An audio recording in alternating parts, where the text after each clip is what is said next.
अस्सलाम वालेकुम। आज हम एक इंजन का कंप्रेशन टेस्ट करने जा रहे हैं और उसको हम ट्राई करेंगे, एक स्टेप बाय स्टेप उसका जो प्रोसीजर है उसको बताएंगे।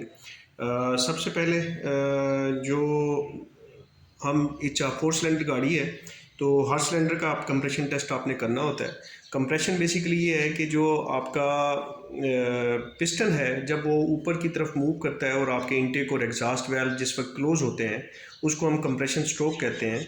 और उस कंप्रेशन स्ट्रोक के वक्त उसके अंदर एक प्रेशर बिल्डअप होता है।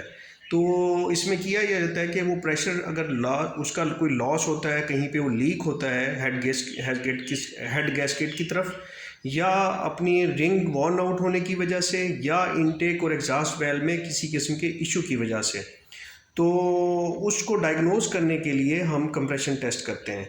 अब याद रहे कि कंप्रेशन टेस्ट आपको ये तो बता देता है कि कंप्रेशन लॉसेस हैं किस सिलेंडर के अंदर हैं, बट ये नहीं बताता कि ये कंप्रेशन लॉसेस किस वजह से होते हैं, उसकी रीज़न क्या है। क्या वो हेड गैसकेट का इशू है, रिंग्स का इशू है, इनटेक वाल्व्स का इशू है, एग्जॉस्ट वाल्व का इशू है, तो ये पता नहीं चल सकता। उसके लिए लीक डाउन टेस्ट करना पड़ता है।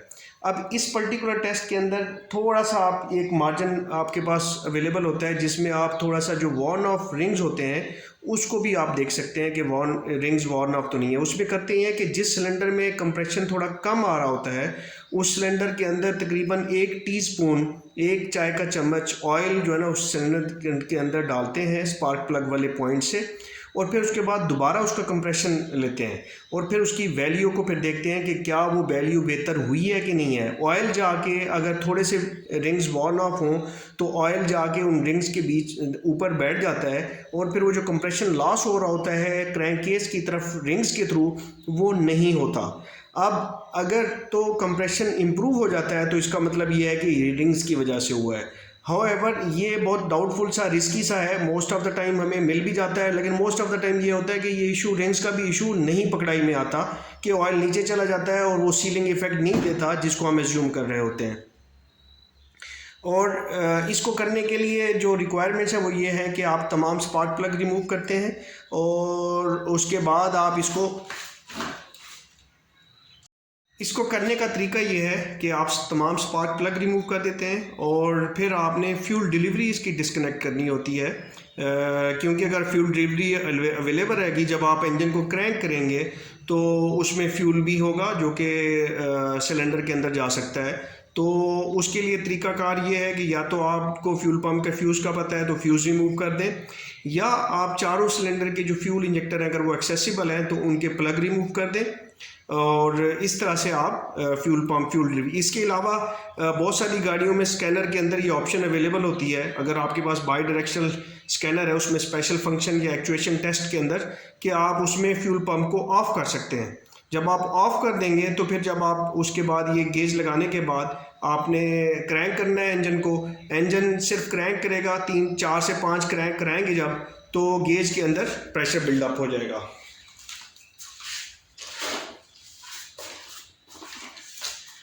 अब ये कंप्रेशन टेस्टर एक कंप्लीट किट है और इसके अंदर जैसे आप देख रहे हैं कि राइट साइड पे अडाप्टर्स पड़े हुए हैं। ये अडाप्टर बेसिकली ये अडाप्टर स्पार्क प्लग की जगह पे लग जाता है और इसके साथ ये होस कनेक्ट हो जाती है और होस को हम इसके साथ लगाते हैं। इसके लिए स्पेशल ये जो वेल्व नुमा गेज है ये इसके अंदर ये होना ज़रूरी है, क्योंकि अगर आप नॉर्मल गेज लगाएंगे तो वो प्रेशर जैसे ही आप इंजन बंद करेंगे तो प्रेशर वहाँ से निकल जाएगा। इसमें होता ये है कि ये वन वे गेज है, इसके अंदर प्रेशर जा तो सकता है, निकल नहीं सकता। निकालने के लिए उन्होंने ये बटन दिया हुआ है, इसको जब हम प्रेस करते हैं तो प्रेशर रिलीज़ हो जाता है। जनरली गाड़ियों का जो कंप्रेशन जो प्रेशर है वो तकरीबन 180 से 200-250 PSI तक चला जाता है। काफ़ी हाई प्रेशर होते हैं गाड़ियाँ और ये उनके मैन्युफैक्चर के वॉल्यूम से मिल सकती हैं। हाउएवर अगर आप 4 सिलेंडर है, 4 सिलेंडर को अगर आप बहुत कम होता है लेकिन ये हो जाता है कि चारों सिलेंडर में कंप्रेशन लॉस सेम वैल्यू का हो, तो एक तरीकाकार अगर वैल्यू एग्जैक्ट ना हो तो आप एक सेफ है कि 180 से ऊपर है, 150 180 से ऊपर है और वो चारों का सेम है, तो आप कहते हैं कि जी नहीं कंप्रेशन लॉस नहीं है। बट उसमें भी कुछ ना कुछ रिस्क होता है, लेकिन वो मोस्ट ऑफ द केसेस में ये होता है कि जब भी कंप्रेशन लॉस होता है तो किसी ना किसी एक या दो सिलेंडर में डिफरेंट होता है, एक दो सिलेंडर में डिफरेंट वैल्यूज़ आती हैं, तो वैल्यूज़ को नोट करना बहुत इंपॉर्टेंट है। अभी हम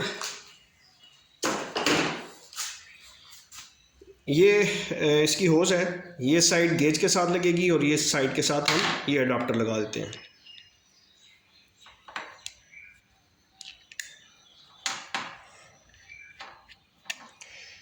इसको हम फर्स्ट स्पार्क प्लग को रिमूव करने के बाद स्पार्क प्लग रिमूव करके हमने ये रखा हुआ है पहले वाला, और उसकी जगह पे हम इसको इंसर्ट करेंगे और इसको स्क्रू डाउन कर देंगे।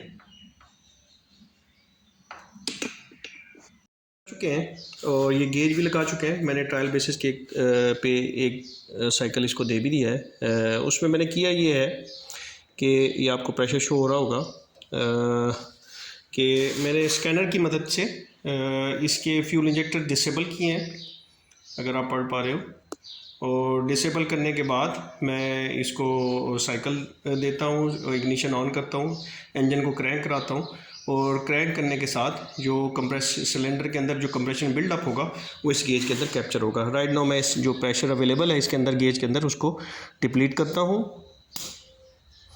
ये डिप्लीट हो गया और दोबारा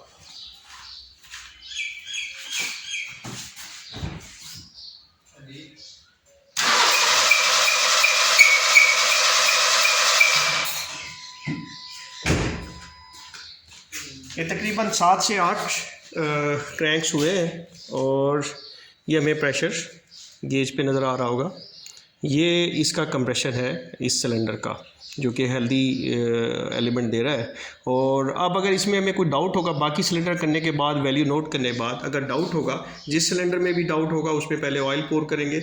मैंने पहले बता दिया है कि ऑयल के साथ बहुत दफ़ा आपको रिंग्स का इशू मालूम हो जाता है, बट बहुत दफ़ा आपको रिंग्स का इशू ऑयल डालने के बावजूद मालूम नहीं होता, तो उसके लिए लीक डाउन टेस्ट करना पड़ता है। आई थैंक यू ऑल।